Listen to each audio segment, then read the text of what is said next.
Hello and welcome to the Life Fit podcast. I'm your host, Jack O'Halloran, and today I will be chatting with Níall Ó Murchú. Níall is a Wim Hof breathing instructor. We will start the show by discussing how a Joe Rogan podcast with Wim Hof helped change Níall's own experience of all the stress of raising a lot of young kids at home, and how starting with simple breathing and cold showers helped change that for him. We will then discuss what it takes to train to be an instructor of the Wim Hof Method and the importance of the battle of comfort versus vulnerability. We will learn how to use the breath and the mind to relax when dealing with stress. The cold within the Wim Hof Method only acts as a metaphor for stress, so practice within it will help you in many of the other facets of your life. We will also chat a little bit about the master himself, Wim Hof, and how Wim has changed the world's perspective on how we understand the immune system, which is a very important topic during these coronavirus times. We will digress further on how the cold, acting as that metaphor for stress, helps you face yourself and the many people's transformations that Níall has seen from it. We will also chat what a workshop with Níall looks like, in terms of the format, and what the technique looks like itself for the breathing and what effect it has on the body. We will look at a few interesting studies that were done to prove Wim Hof's work, as well as maybe showing you how you can learn to get high off your own supply. So, if you want to learn how to develop conscious control of your nervous system, this is the show for you. If you like what we do here in the show, why not subscribe? You can find us on Instagram at LifeFitStudios, or you can find my personal page, that's at JackO'Halloran_IE. And if you'd like to support us on Patreon, you can find us under the Life Fit podcast, where every donation helps towards the creation of this show. You can find Níall on Instagram and Facebook at Breathe with Níall, that's Breathe with Niall, or you can check out his website, breathewithníall.com. So I invite you now to sit back, relax, open up your ears and open up your hearts, and enjoy the show.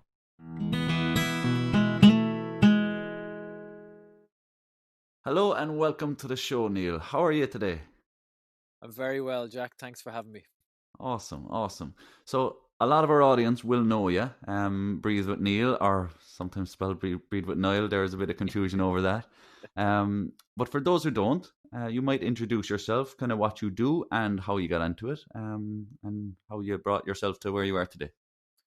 Yeah, so I'm a Wim Hof Method instructor. So I teach the Wim Hof Method around Ireland and in Europe and sometimes in the States. And, the Wim Hof Method is a very simple, very effective, very, scientifically proven way to dramatically improve your health and your fitness and your strength and your mood and your immunity, very importantly these days. So it's just a series of very simple breathing exercises and slowly and gradually using the cold as a force for good in your life to help you bring about these great benefits. So it was through a podcast that I came across Wim Hof. Originally, like many people in my life, I had many different types of pressures. 4 or 5 years ago, I was, we were myself, my wife had 4 young children very quickly, and they're all babies at the time, and we were struggling like everyone does with the pressures of being parents, the pressures of trying to have a good career, and the pressures of trying to be a good husband, and all the things wrapped up together. And we were really struggling. We were tired, we were exhausted, we were run down and stressed. And I heard Wim Hof talking on Joe Rogan podcast a few years ago, and what he was saying seemed unbelievable to me. He was saying that just by this very simple breathing technique and gradual exposure to cold, that we could dramatically improve our health, dramatically improve our mental state, our focus, and it give us more energy and deal with stress. So uh, very quickly, I just started practicing the breathing. Very quickly on, I realized that this was something special that had found me. Myself and Josie did the breathing, did the cold showers, and within a few days, we started to see huge changes in our life. Our life was changing for the better. We had more patience. We felt calmer. Our health was improving. Just our life, we had our life back. It was like we rewinding back to when we were younger, we felt so different. And because of that, I decided, right, I need to learn as much about this as possible. So I dedicated every cell in my body to learning everything I could about it. And that led me then to becoming an instructor, and led me to what I do today, which is what I love, is just helping people to learn these skills that they can use to transform themselves. That's awesome. That's awesome. And I suppose that time, all that time ago, did it take you long from when you first started in with your cold showers and your breathing techniques? And you mentioned, I suppose, a few days later, you were already feeling the benefit, and then you threw yourself into the learning of it. Yeah. At what point were you after that? Were you actually going away, meeting Wim, and getting into the training and all of that? Yeah, so for me, the effects were very quick. As I said, a few days into it, myself and Josie could immediately feel our energy levels were higher, and we know now from the science that that's because the breathing, the way we do the breathing, gets on oxygen deep into the tissues in the body, actually deep into the cells, into the mitochondria who create the energy, the little engines in our cells, and we were feeling that power and that energy, and we were feeling calmer and more patient. So, once we had the 10-week online course done, that was it. I signed up to be an instructor, and it's a long enough process. It takes about a year in total. And the first stage of that was about 4 or 5 months later. Was It's called the advanced module, and it was in the Wim Hof Center in kind of rural Netherlands. And I was there with a gang of other potential instructors and our trainers and Wim. We were there for 2 days, and we go through lots of different exercises there. And when you pass that, then you progress to the master module, which is a week in deepest, darkest Poland's in the wintertime, where you are kind of applying all the methods that you've been learning in the mountains, in the snow, in the blizzards, in the ice-filled lakes and rivers, and you're also being put to the test academically, tested on the science and how to teach it. So once I finished that, then I was an instructor. But I loved every minute of it. Every part of it.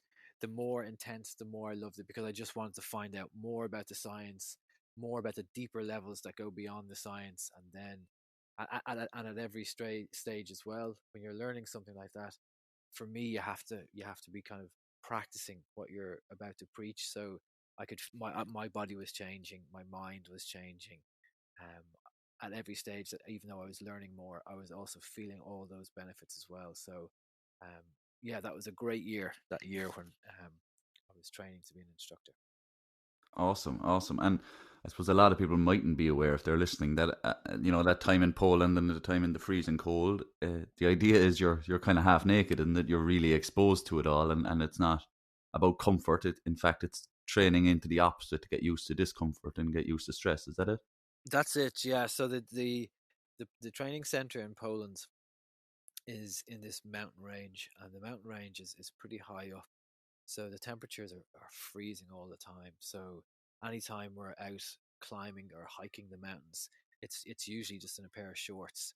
So the coldest, and I've been back now to Poland quite a few times teaching alongside Wim Hof on his winter expeditions, and the temperatures can range from like -2 or 3 to -20. So it's learning how to use the breath, in turn learning how to use the mind to keep the body relaxed so it can adapt to these very uncomfortable scenarios, which of course we all can. We live these lives now, we've which are so comfortable that we've evolved over millions and millions of years from discomfort to get to a point where we have all this comfort. But of course, we still need to remind ourselves that we need these uncomfortable moments. We need these harsh conditions to ignite in us this deep immune system that we have, to ignite in us this deep energy system that we have, and this deep ability to deal with extreme pressure. So that's where the cold comes into it. The cold is like our little shot every day of the harsh conditions we've been evolving to deal with. And that's when we get all the great benefits. And that's what you're learning to do in Poland, to deal with that discomfort. Because life, as we all know, is full of discomfort. Mm. And that's a big thing. I think people kind of over focus in on the cold, but for me, it's what the cold represents, metaphorically Yes. speaking, is Yep. stress. Yep. And I would have done a workshop with you back in June of 2019. I think it was June down Yep. in Cork, wasn't it? Yes. Yep. I remember like when we hopped into those ice baths, and again, cold was just the medium of which we were Yep. stressing ourselves. For me, I remember when I took when I first jumped in, I took a breath in and I let it out. And of course, this was maybe about 1 o'clock after starting at about 9 a.m. Yep. And everything that had gone before had came out of my head. And when I went to exhale, I kind of let the power of the cold take over me, and my exhale went stuttered, and it went, Yep. I lost my focus, and straight away the cold hit me. Yes. And I felt it in every bone really. Yep. And it was awesome because you were there, you were crouched down, and you had locked eyes and all this, and it was just that reminder, bring it back to yourself, bring it back to that Yep. breath. And for the second breath, I took it in and I just let it go, and the cold didn't matter anymore. And that was Yep. one of the most powerful moments of my life. It really, really was, because Great. I suppose as a physiotherapist myself, it also allowed me to see the comparison. Let's say if I was inducing a hamstring stretch, or squeezing onto a trap muscle and inducing stress. So if Yep. I was acting as the ice in that scenario, Yep. I now know that, okay, there's actually mechanisms by which the person suffering with the stress or who aren't tolerating it have a way to get used to it, to pull against it. And that, that's a very, very powerful thing. And I just think people can overly think just the cold is all about the cold, and the cold is the thing that's good for you. Yeah. But it's really just the stress itself, isn't it? Yeah. And that you're absolutely right. I've seen it thousands of times now. People come through the doors of our events, and the thing that they're focusing on mostly is those big baths of ice. And what we try to do is, as you experience, and as we're kind of taking people through the process, is we're trying to help people see that the ice obviously has all these great benefits. The cold does, but it represents the things that we struggle with. The ice there, as you said, is this symbol, this metaphor for stress, for anxiety, for pressure, for grief, for trauma, for depression, all these things that we struggle with. And by learning how to use our breath in the cold, when those 20, 30, 40 kgs of ice are sitting on your chest and on your neck, and you feel that pressure and it's trying to take your breath away, and you remember to exhale, and you remember that exhale triggers the vagus nerve, and that vagus nerve drops the heart rate, and the body starts to relax, and that you can find a sense of peace and you can find a sense of control in that cold, then you have learned that you can find that same peace and that same control through the breath in all types of pressure, stress, and anxiety, and all the things that we mentioned that people struggle with. And that's the real value. And that breath, like it's a very powerful phenomenon. I was only talking with a yoga teacher the other day, and we were chatting about, let's say, the last 5 or 10 minutes of a yoga class where you're just doing the breathing.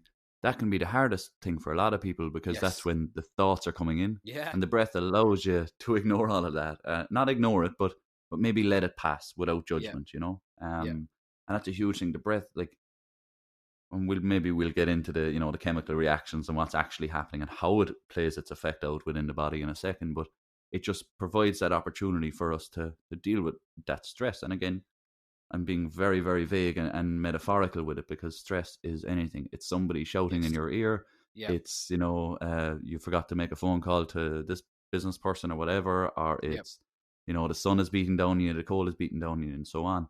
Now, I suppose before we do get into the more sciencey side of it, it's just to touch on Wim Hof for a second, because Yep. I mean he's an incredible guy, an Yeah. absolute character to listen to. But maybe I don't know. The last I checked, he had 68 world records or something like that, It's some and huge amount. Yeah. something crazy. But people can often assume it's like, all right, he's somehow superhuman. There's must be a genetic component with him that allows him to stay in ice for 2 hours without his outside skin temperature dropping. But it's not true. I mean, he's I suppose in his own experience, he's seen a certain wisdom at play, and Yep. he's learned how to extrapolate that, Yep. alchemize it, so to speak, Yep. and formulate it for people then to replicate. And it's incredibly powerful, and I think he's done a fantastic job in making that as articulated as possible, so it's really easily delivered. And which I suppose that brings you into it, is it? If I thought you were an awesome teacher, you really were. Our Thank audience is you. probably gathering that already. but that probably comes back from Wim as well, doesn't it? Yeah, I have lots of experience with different types of, say, breath exercises, breath work, through martial arts, through yoga, through meditation. And I think each of them has their place and each of them has value for sure. And each of them reflects, I think, the culture they come from. So for maybe 10 years I studied pranayama breathing from yoga, and obviously that's from India. And pranayama breathing is very prescriptive. It's in one nostril for 4 seconds, close that nostril, out the other nostril for 8 seconds. It's very much a reflection of, I think, Indian culture. So it's, everything has its place, everything's labeled, everything's very precise. The Wim Hof method, comes through a Dutch mind, and it's very much for me a reflection of the Dutch kind of personality. It's very direct. It's very simple. It's like a direct shortcut to this energy, this potential that we have. And and Wim is the personification of that. Like he's an incredible person, but he's also just a very normal person.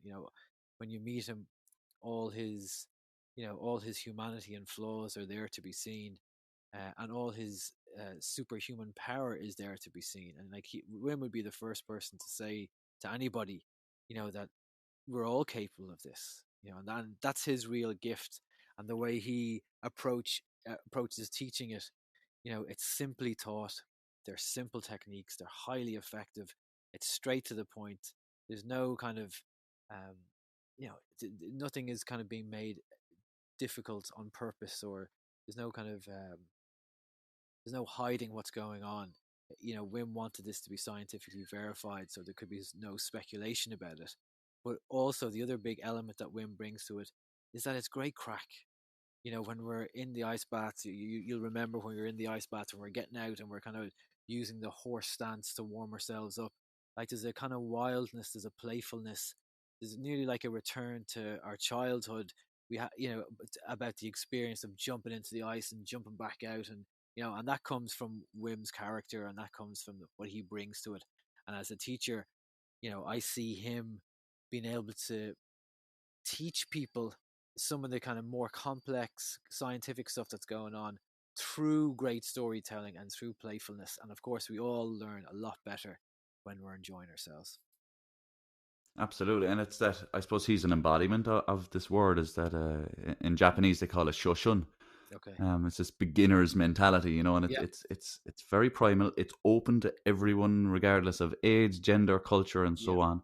And he is a fantastic way of embodying that. And as you said, we're around and we're doing all crazy martial arts stuff, and it's all in a group, and it's all, you know, uh, it's like shared vulnerability in that Yep. sense. Like it's not easy, and it's not supposed to be easy. And you're most certainly, it's not about being good at it. It's just about doing it.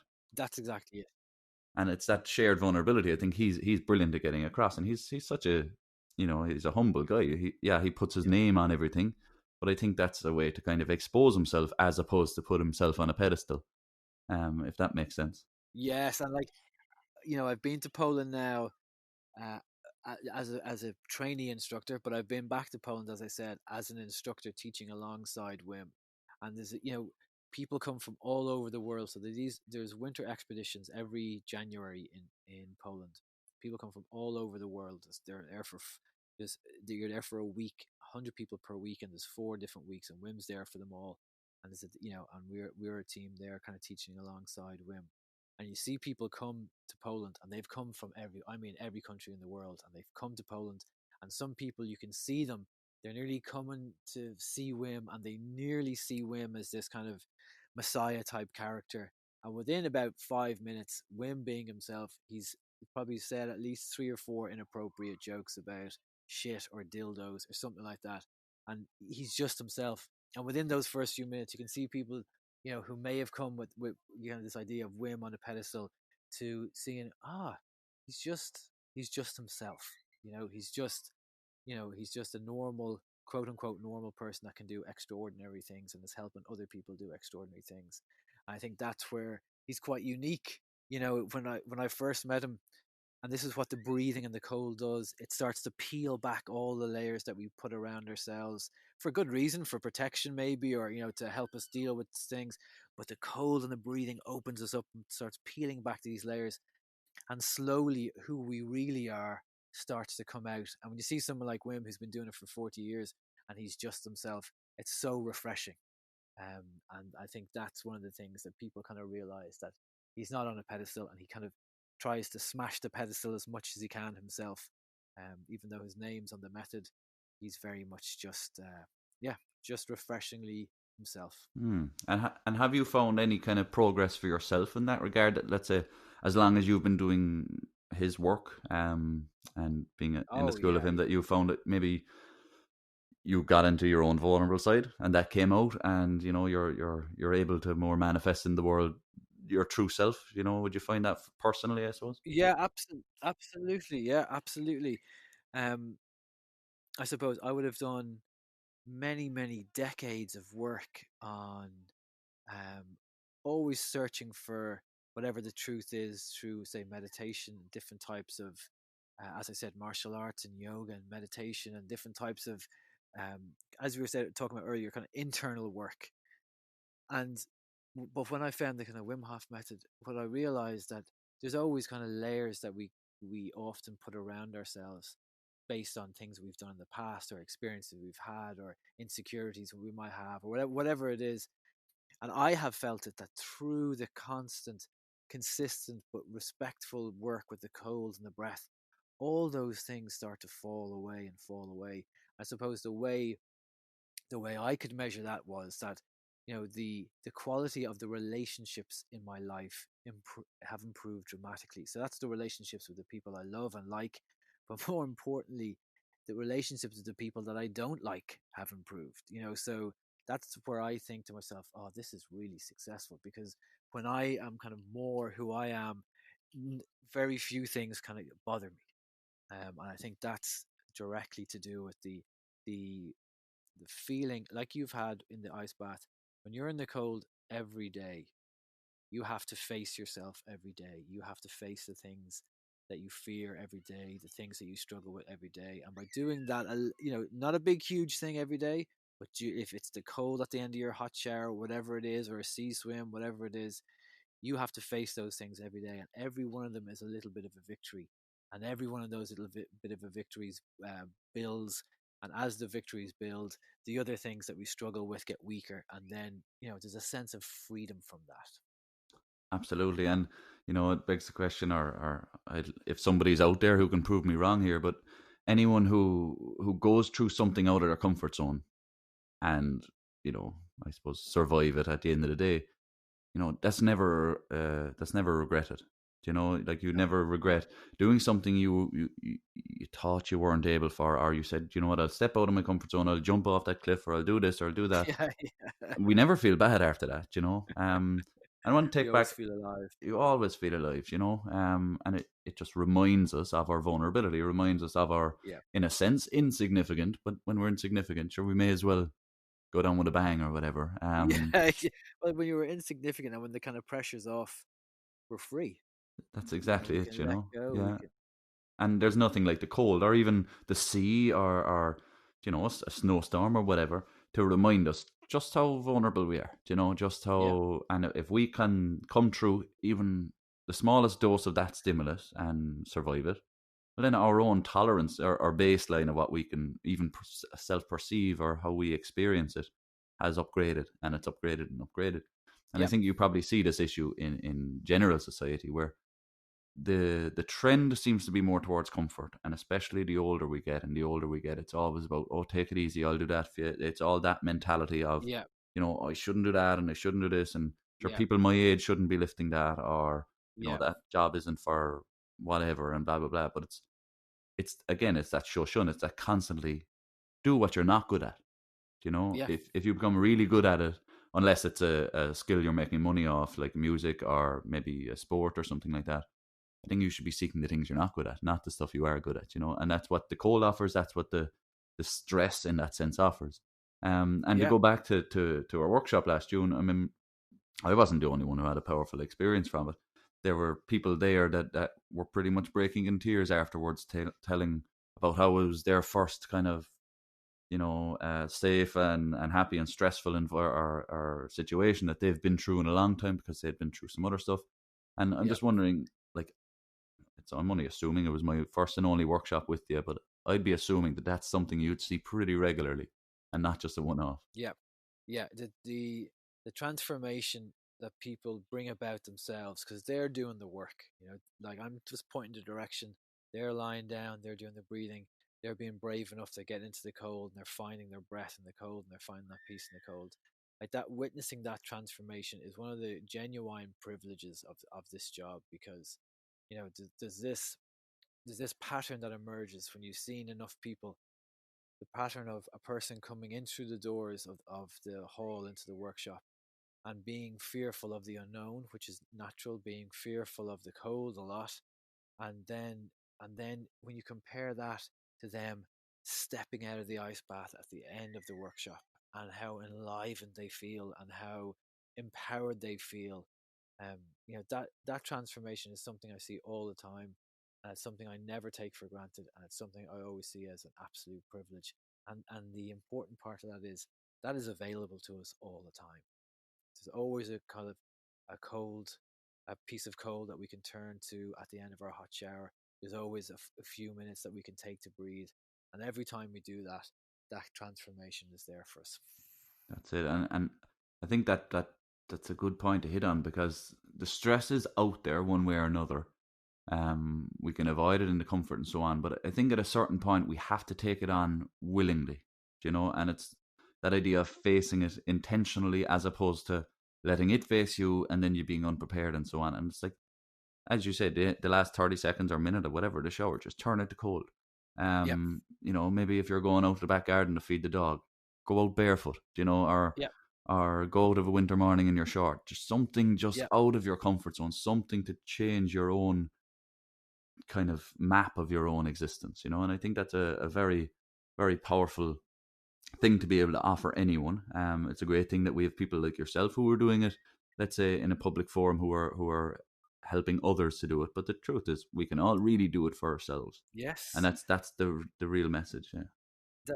That is, and as you said, you know, no matter how much we insulate ourselves from the unknown, and life is completely unknown, but we kind of convince ourselves through control and through comfort and through entertainment and distraction, that we have some type of kind of control over life. But then the unknown, the thing, that phone call we get that changes our life forever, that person that we love who dies, whatever it is, things happen regularly that change the course of our life all the time. So the trouble comes to find us no matter where we are. The current circumstances are a perfect example. 2 or 3 months ago, no one thought we'd be here. And now all of a sudden, every aspect of our life is being questioned and is being changed. So if we are going out to face those fears on a small scale every day, as you said, barefoot in the garden, in your shorts in the cold, a little bit of cold at the end of your hot shower, then it's like training. Hmm. We're training ourselves to be ready for the trouble when it comes to find us, because we'll know how to deal with it. Yeah. And I think that's very important. And I think we were kind of speaking before we came on air about just how we were getting on in these coronavirus times. And I don't think it's a coincidence that maybe one, well, you're definitely, I would probably consider myself too, but we're not letting it get us down. We Yeah, don't seem to be allowing it to own us in the sense of having, that has the power. And I think yeah, that is that's no coincidence. yeah, That is because probably both of us, you definitely, because you do it for a living, but I think I do too, is that willingness, or that willing exposure to stress, exposure to the uncomfortable, and it's incredibly powerful. And I suppose just to move back into the technique itself, yeah, we might talk about this in two parts. One, in the sense of, so your average workshop, how that would run through, in terms of maybe start to finish, and then yeah, maybe just the actual breathing process, the reps and so on, whatever way he yeah, does it, and the effect that then has on the body in the different areas. yeah. Absolutely. So we have two levels of workshop. We have the fundamentals workshop, which is the one where you learn the kind of the basic essential Wim Hof method skills, and then we have the advanced workshop, which teaches the next level. So in the basic fundamentals workshop, um, there's three main areas that we cover.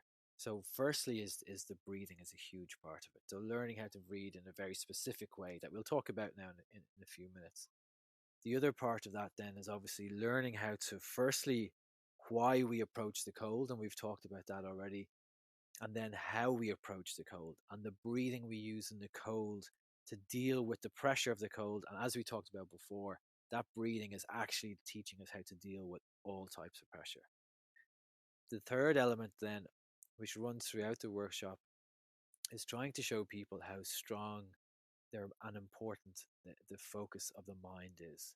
Because really, when we're talking about breathing, we're talking about using the breath to deal with the cold. We're actually talking about the mind controlling the breath to deal with the cold. So the whole workshop is showing people the strength of their minds. We're improving their ability to focus on the breath as the pressure kind of mounts. And I suppose, when we get to the kind of deeper levels of the Wim Hof method, like with most things, it's actually it's actually exercises to help the body, to help to sharpen the mind, which of course is very difficult. If people at the start came in and we said, okay, everybody, let's sharpen our minds and sharpen our focus, it's nearly impossible to do that. So we need these exercises and these experiences to help us do that. So that's the format of the workshop. So it's about 3 hours long, and at the end of it, people have the skills that they need to go home and practice it, which for me is very important, that people can take what they've learned and integrate it into their hectic lives. Because really, a little bit of breathing and a little bit of cold every day consistently is where the big benefits lie. And that is the follow on is just, turning down that shower to cold for the last 2 minutes or Yep. whatever, and just Yep, keeping it going absolutely. after the workshop, which is really And easy. keeping it going. Yeah. Sounds horrific to some, but But interestingly enough, what I've found now over the years is that the thing that people find most difficult to practice is the breathing. Initially people are like, "Oh, I hate the cold. I hate the cold showers." But in terms of convenience, most people are in the hot shower most days. So at the end of their hot shower, they can just turn to cold. But what people sometimes struggle with is taking that 10 or 15 minutes to sit down or lie down and to actually just breathe. And I think that's one where a lot of the huge benefits are, but two, it's a reflection of how sometimes our lives are so distracted that we kind of find that quite difficult to do. and it is, in a sense, it's easier to be distracted. It's easier to have, even though it's really not, and when it comes down to it, but it seems easier to have all of those thousands of thoughts racing through the head, because then we can avoid what's underneath. Yeah, well, that's it. The breath will force out the deep shit, Yeah, and that's maybe why it's probably harder to really focus and practice in on that. And people come up with excuses like, I don't have time and I don't have this. And my answer to that is, look, everyone has 24 hours in a day. There's always somewhere to fit it in. yeah, But again, it comes back to that vulnerability. And touching on, I suppose, going on to the technique itself, yeah. maybe how if person's starting out, how might they get into a round of it? And then what kind of effect is that having cellularly and on the brain and on, you mentioned the vagal nerve and things like that? Yeah, so the first thing about the breathing is that we always have to kind of be very conscious that the all types of kind of breathing exercises have a power to them, and they affect the nervous system in a very profound way. So we always have to be very careful, making sure that we enjoy them, but making sure that we do them safely. So anybody who's going to practice the Wim Hof method, the first thing is always make sure you're sitting down or lying down, because as we kind of progress and the oxygen levels in the body start to go up and the CO2 levels in the body start to go down, and then we're holding our breath and in and out. Sometimes we can feel a little lightheaded, a bit dizzy. Sometimes people can feel tingling in the body as the body gets used to the new chemistry. So it's always very important that we do them sitting down or lying down. And because at different stages we'll be kind of holding our breath, it's you never do the breathing in the cold or in the water or driving or something like that. So we use a very different technique, a part of an element of the Wim Hof method in the cold. So that's the kind of the first thing, is that just always take it nice and easy, always respect the kind of the power of the breath when we're doing them. Mm. And the exercise itself is very simple. One of the first ways you can get started is there's a free Wim Hof Method app that takes you through 2 or 3 or 4 rounds of breathing really simply, and you kind of follow instructions for that. So that's always a great place to start. The breathing itself consists of, say, 30 big inhales. So breathing firstly into the belly, feeling the belly expand, expanding the belly, pulling the diaphragm down, filling the lungs full of oxygen, breathing down up into the chest, breathing as high up into the head as you can. So these big, gentle inhales, breathing all the way in. And the exhale then is just like a sigh. It's just letting go. There's no pressure on the exhale. So we're taking big breaths in and letting go on the exhale. Big breaths in and letting go. We're doing that for about 30 times. And then at the end, on the final one, we breathe in, and at the end of our exhale, we stop and we hold our breath. And in this point, we're holding our breath because the body has probably reached, oxygen levels are probably as high as they can probably go in the body, and the CO2 levels are quite low. That in this kind of holding, we can often hold our breath for quite a long time, quite a surprisingly long time.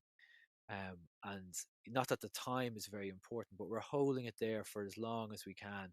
Again, not forcing, not pushing it. And when the CO2 level starts to rise again in the body and it starts to trigger that urge to breathe, we take a big breath in then, and we hold that breath in for about 20 seconds. And that would consist of that would be one round of breathing. And for people who aren't used to breathing, or even people who are used to breathing very consciously, you can have it can be a very profound experience to breathe that intensely for a while. So that's why we're always doing it somewhere nice and safe. Yeah, and it's that idea. In a sense, you're getting high off your own supply. And you Yes, can get yes, quite tingly. You can get quite, a lot of new sensations going on around the body. yeah. So I just reiterate that, it's not a good idea while driving or doing things like that. No, and you'd be surprised at how many people say to me, "Oh, I was driving down the M7 and it was heavy traffic, and I was doing the hold my breath, doing the breathing." I was like, "No, no, don't do that." Um, and you're right. And when people are breathing at home, it's important that at any stage when you're breathing, and if the experiences become too intense, which they can sometimes, if a person is, everybody's so different. Somebody could lie down and do 3 rounds of breathing, feel beautiful, relaxed, no bother. And the same person beside them on the mat, totally different person, could breathe 3 rounds and have a totally different experience. They could feel tingling and tightness and all this kind of stuff. So the important thing to remember is that at any stage during the breathing, that you have full control of the breath, and that means you have full control of the nervous system. So if it becomes too intense for somebody, or they're kind of a little bit frightened by the sensations, once they start to breathe normally again, then the body starts to return back to normal kind of levels of oxygen, and then everything's back to normal. And the point on the exhale, the idea of letting the exhale go, I think that's one of the most powerful things to it, because when you begin to turn up the volume on whatever the stimulus is, the external stimulus, that becomes harder and harder to control and to touch. There's Yes, an RNLIAD of, when you jump into the Irish Sea and people yes, who panic breathe and they sink as opposed to just breathe slowly. I've even noticed if you look at most people in a stress, so crying is a perfect example. When people cry, yeah, if you listen to what the exhale is doing, it'll tell you the person isn't stressed. Same if you're stretching a muscle or if you're lifting a weight. yeah, What is the exhale telling you? And that to me has been an absolute eye opener. yeah. And that's the difference. So the breath that we use in the colds, the breath that we use when under pressure is slightly different. It's just trying to get that long smooth exhale going. As you said, once you can hear that exhale is long and smooth and in control, then you know that the person is feeling the same. But if that exhale is erratic and short and out of balance, and then we know that they're probably feeling that same way as well. Yeah, and like when that, as I say, when that exhale is smooth, it's kind of like, you know that the lion doesn't care for what the sheep thinks at that point.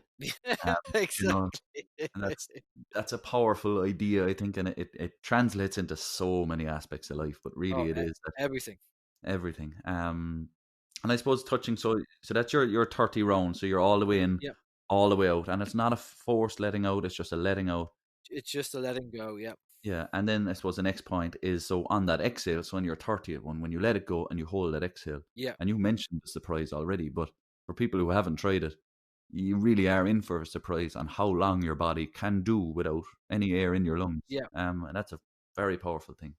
yeah, and that's one of the kind of the reasons why it's so beneficial, because when we're doing the big breaths in and the letting go, the oxygen levels in the blood are going up and up and up to the point at which the blood's probably fully oxygenated, and they've actually had to, where we thought 100% was, there's probably beyond it. The instruments they have used in the scientific experiments into the Wim Hof method, they've actually seen aren't actually measuring how much oxygen can get into the blood. They're reaching 100%, but then they're going beyond 100%.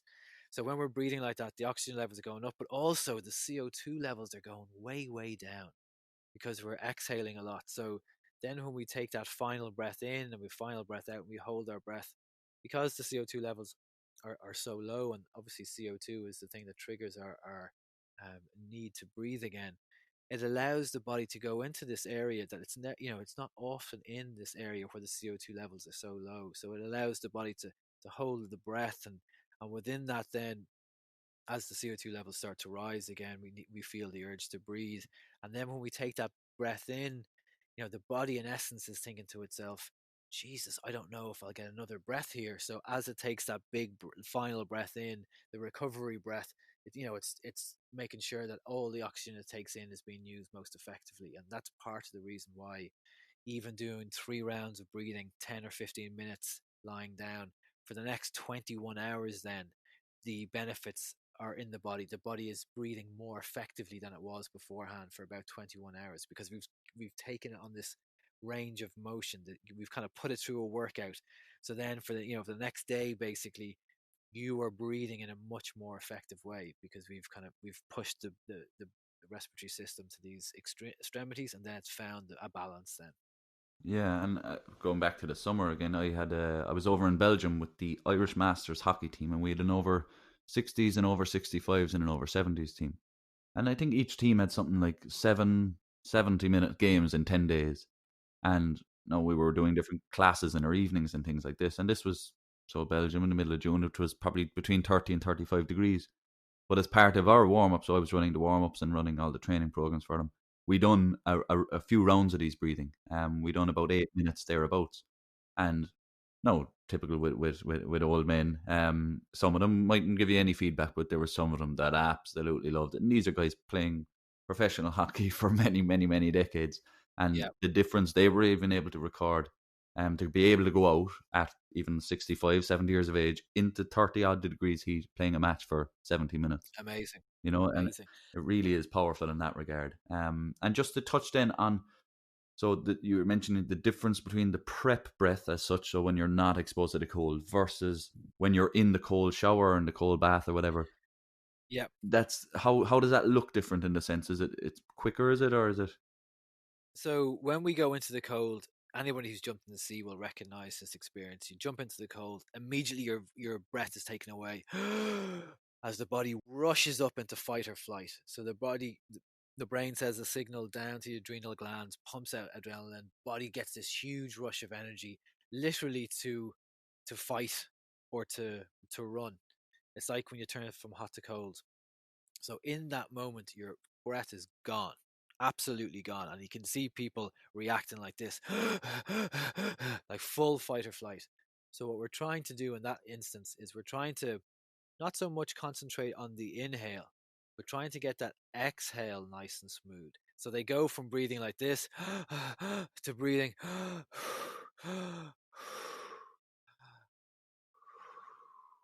So they're trying to get, it's the exhale that you want to be smooth, because the inhale will take care of itself. The body will inhale, but it's the exhale. When we can elongate that exhale when we're under stress, that's when we get the vagus nerve activating. That's when we get the vagus nerve dropping the heart rate.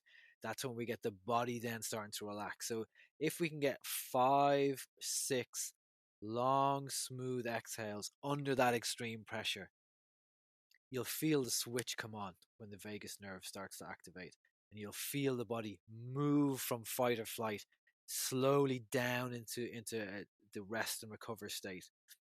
And And that's what we're after, So when we're in extreme pressure, any kind of pressure, extreme heat, extreme stress, extreme cold, it's trying to keep the body loose and relaxed and calm and let it do its job.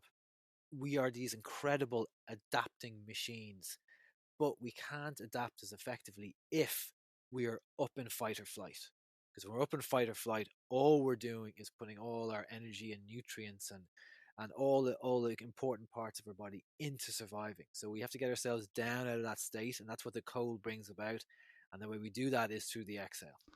It's awesome, and the really awesome thing is we can do it, and it's like, so Yeah. if you hop into the ice bath, as an experience for the first 10 seconds, you might say it's freezing, awful, all of these things. Yep. But a minute later, if you just use your breath, the experience has changed, even though the stimulus hasn't. The water hasn't Yep. gotten any warmer, but Absolutely. Oh, that's it.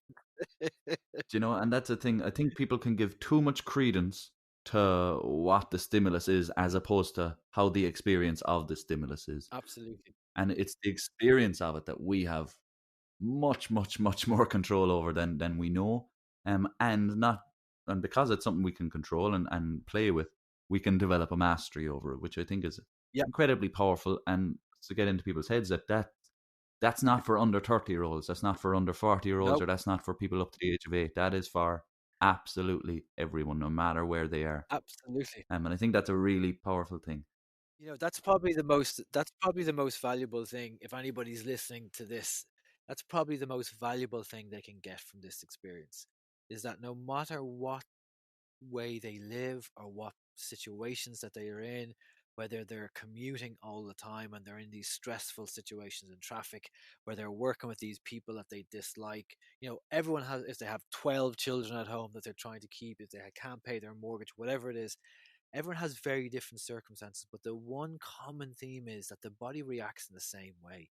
If we're up in a state of fight or flight, emergency, survival mode for a long period of time, we're built to do it in short periods of time, but if we're up there in a long period of time, the body takes the energy that it needs from the immune system, from the digestive system, and pushes it up into this survival mode. And if we're in that survival mode all the time, then we start to get into trouble because our immune system isn't working properly. Like at the moment, with a lot of people really stressed out and their digestive system stops working properly.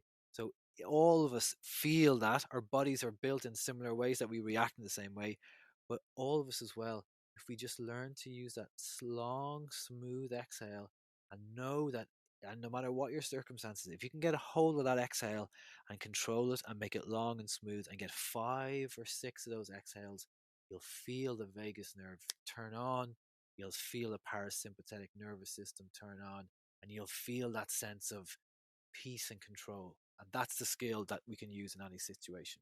And I think time is by our side. It's, let's say if if our, I don't know, if our house was dirty, and if we just said to ourselves, okay, so if I took 30 days, and if I said I'm going to do one small job Yep. each day of those 30 days, and time will extrapolate over, and by the time we're out of the 30 days, there'll be exponential growth there. And it's the Yep. same with this process. I think if people, don't try and become Wim Hof overnight or something like that, but just something Yep. small each day. Um, Yep. you know, Just a little bit every day. yeah, and maybe And that's it. Just a little bit. just a little bit, and maybe for the people listening, choose an idiosyncrasy you have. So maybe, I don't know, if you're the type of person who gets annoyed when somebody doesn't indicate in front of you, or the Yeah. type of person who gets annoyed when there's a dirty cup in the sink or something like that, the next time you come across that stimulus, just try and regain your own experience of the stimulus. And I think Yep. if we can gradually increase that practice, we'll end up in a way, way better place, no matter what point in time Yep. you choose. And Yep. tuning back into the idea of, I suppose, now, so we're what, 26th of March 2020, maybe in a year's time or whatever, this whole year wouldn't have existed on the calendar, but this idea of immunity and of all of this at the moment is obviously very, very hot topic. But there was a study I came across with Wim, where he took a group of people, I think it was in Poland, this is probably the same place you were Yep. mentioning, and he injected them with E. coli. Yes and no. Wim didn't inject him with E. coli. He'd give it a go though. Not I'd say no, personally. but you're referring to there was two big studies done in Radboud University in the Netherlands. The first was both of them groundbreaking, both of them changed our view of what the human body is capable of. The first one was when Wim himself finally convinced the scientists by doing what he would call his circus acts. So he ran up Mount Everest in a pair of shorts, nothing else. He holds a world record for being encased in ice for hours, for swimming under the Arctic Circle, for running a marathon in the desert in Africa with no water. These incredible things. And he was doing them to get the scientific community's attention because he felt that he had conscious control of his immune system. And of course, up until very recently, we were told that we had no conscious control of our immune system, that we had no control of the autonomic nervous system. That's why it's called that. It just did its thing. So when eventually Wim got their attention and they decided, okay, we'll put this to the test. They already had a research model in place where they would test the effectiveness of different drugs, and they would inject the person with a form of E. coli. They'd test the drug, and I think they had run maybe 1,600 people through this model. Everybody would get injected by E. coli, and everybody would get sick pretty quickly. So Wim was put through the same model, injected Wim with the form of E. coli. He was using the breathing techniques. Within 15 or 20 minutes, you should be sick. Wim had no symptoms. They could tell from the research that he was able to do as he had said. He was able to willingly, through the breathing, strengthen his immune system against this form of E. coli. So that was a groundbreaking study. But of course, reason would have us question that and say, okay, Wim, you're the freak. You can run up Mount Everest in your shorts, but like normal people can't run up Mount Everest in shorts. So normal people probably can't fight this off as well. So the second part of that study was then when they took a control group of 15 or 20 students. They took another group of 15 or 20 students. Wim took them off and trained them for a couple of days. I think it was 3 or 4 days in Poland. Brought them back. They put both sets of people through the model. Each of them got an injection of a form of E. coli. The control group all got sick. The group that had been trained by Wim all had no symptoms. So this was the first time that they had, scientifically seen this, but that they had proven that the combination of the breathing and the cold can boost your immune system to a point where you can fight things off. It's incredible. And like the E. coli or forms of it, they generally have an NNT ratio of 1. Now for those who don't know what an NNT ratio, that's like number needed to treat. So you give it to one person gets sick, as opposed to give it to 5 and let's say 2 get sick. Something like that. Yeah. And it's incredible that none of them got it. Yeah. And I think maybe the science hasn't been there all along. Clearly Wim was there quite a while, but it's been known on some level that surely we've always had this ability to overcome, and it's fantastic now to see the westernized science maybe catching up with that. Yeah. And maybe Wim had to do it the hard way. Maybe he had to prove himself before they'd listen. But fair play to him for doing it. Yeah. So I'm just conscious with our time here, but we'll start to wind up. And Níall, maybe you might tell the audience about kind of what's going on for you at the moment, because I know you're probably out of workshops and things with Corona. But maybe where people can get in touch with you, what you're up to, what they can keep tabs with, how they can get involved, and so on. Yeah. So obviously we have workshops all over Europe, which are postponed for the moment, and retreats and all that kind of good stuff. But hopefully we'll have them up by the summer.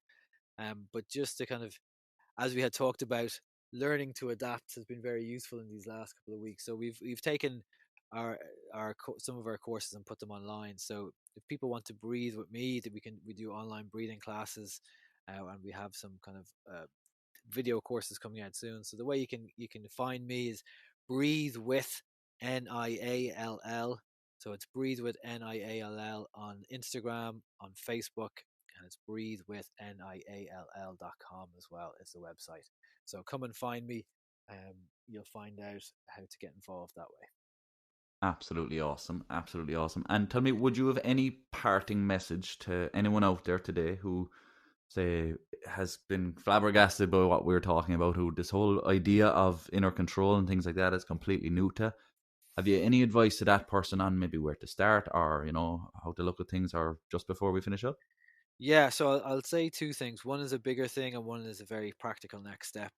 So the kind of first thing is that I've witnessed people do really things that would be deemed impossible. I've seen 70-plus-year-old men climb up mountains in Poland in their shorts after 3 or 4 days of short training.